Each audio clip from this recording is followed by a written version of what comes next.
I saw a research study recently of what attributes do the best financial advisors have in common. So I wanted to share some of the findings from this study and then share how you can implement small changes for really the greatest impact in your business. But first, welcome back, or if I haven't met you yet, I'm Dave Zoller, and my business partner and I own Streamline Financial. It's a wealth management firm with about 250 million in AUM, and we started this channel because we didn't see many other places for advisors to go to learn from actual practicing advisors who have had some success growing their firm.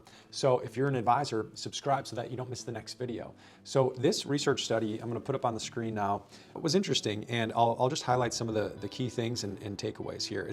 I'll include the link to it below if I just gloss over it too quickly, but I'll share these 5 core attributes here of what makes really the difference between good advisors and great advisors. So there's intrinsic motivation, resiliency, connections, and boldness, but really the one that stood out was this goal setting one, documenting and articulating and accomplishing goals. And the reason why this stood out is because the biggest gap from the average advisor and the best advisors was goal setting. So here's what it says advisors can do about it. And I'm actually going to share our goal setting practice that we use every year at Streamline.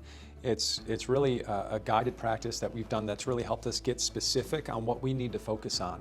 So I'll share that in the link below. But here in this article, The Power of Goal Setting, here's the 3 things they mention. It's identifying those 4 to 5 big picture goals and then just continually working towards them. And then the nitty gritty goals is just the smaller goals that really align with the big picture goals. So that makes sense. And then most importantly is just making sure that you're taking action on accomplishing these nitty-gritty goals that gets to the bigger picture goals. And then the last thing here that I thought was most valuable here was these key questions to ask yourself each day. What did I like today? What did I do today that I liked? Which makes sense. The ones that focused on areas of the practice that they liked, did more of those activities. So what can you find? What can you do and find that you enjoy and that you're good at and really moves the practice forward the most? And then the other thing here is, what would I have done differently? And that really kind of reminds me of another video I did around this idea of $1,000 per hour activities. Really, in every day that you have, sometimes you're doing $10 per hour activities, and then sometimes you're doing $1,000 per hour activities or more. And really, maybe it's only a couple minutes of a $1,000 activity, but you do these things. So identifying those and knowing what they are is important.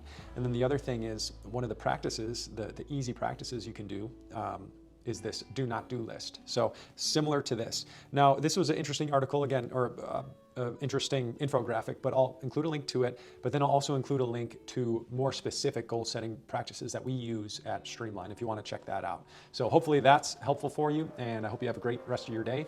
If it was helpful, then subscribe, and then I'll see you in the next video. Take care.